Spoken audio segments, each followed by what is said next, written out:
Kisah Rasul 20 ayat yang ke-22. Kisah Rasul 20 ayat 22.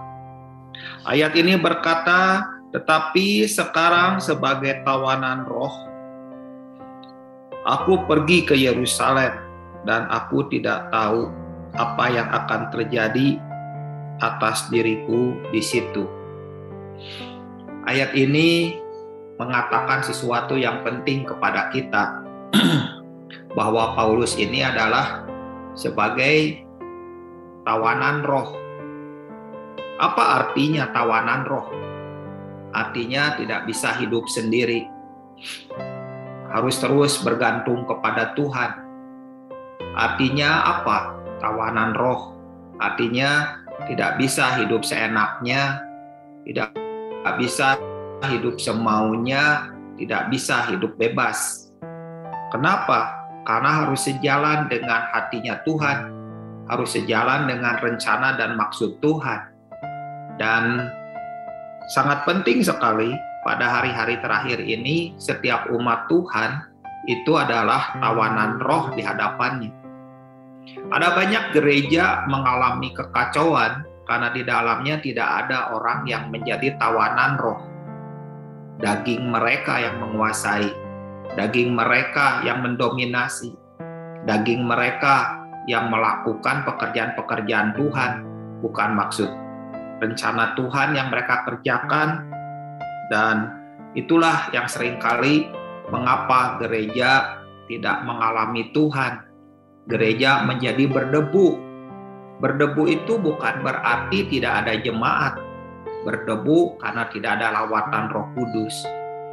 Dan hari-hari ini, hari-hari terakhir, harusnya Tuhan menemukan orang-orang yang menjadi tawanan roh.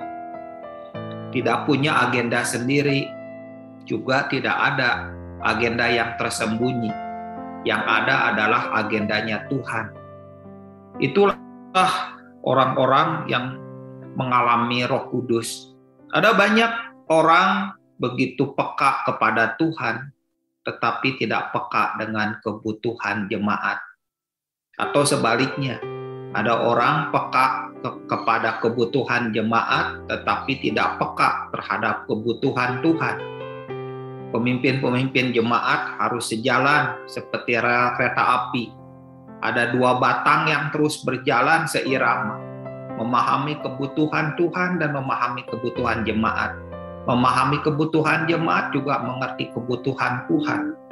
Karena itu, orang-orang yang mengerti bagaimana hidup di hadapan Tuhan inilah yang harus bertambah banyak di dalam gerejanya.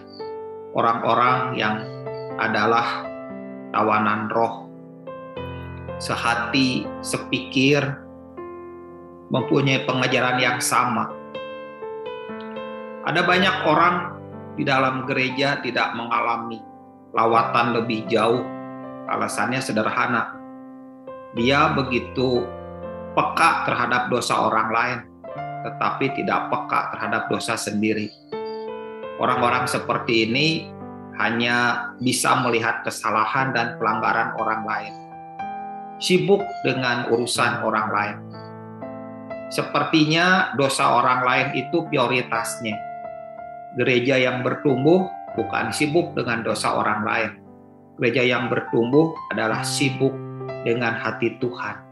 Tuhan, itulah alasannya kenapa pada hari-hari ini sedikit sekali orang yang menjadi tawanan roh. Kebanyakan adalah tawanan kedagingan, dikuasai oleh daging. Dan itulah ujung dari orang yang mengalami Tuhan, yaitu tawanan roh. Semakin hari semakin lembut, semakin hari semakin teduh, semakin hari semakin tenang, semakin hari semakin mendengar, semakin hari semakin tahu bagaimana hidup di hadapan Tuhan, semakin hari semakin bertumbuh kapasitasnya, semakin hari semakin dia bisa merentangkan tangan, berdiri di hadapan Tuhan, menjadi orang yang pendamai, menjadi orang yang berdiri bagaimana membela banyak orang. Semakin hari semakin mengerti meletakkan hati di hadapan Tuhan. Semakin hari semakin tahu bagaimana hati dan perasaan Tuhan. Itulah ujungnya orang yang mengalami Roh Kudus.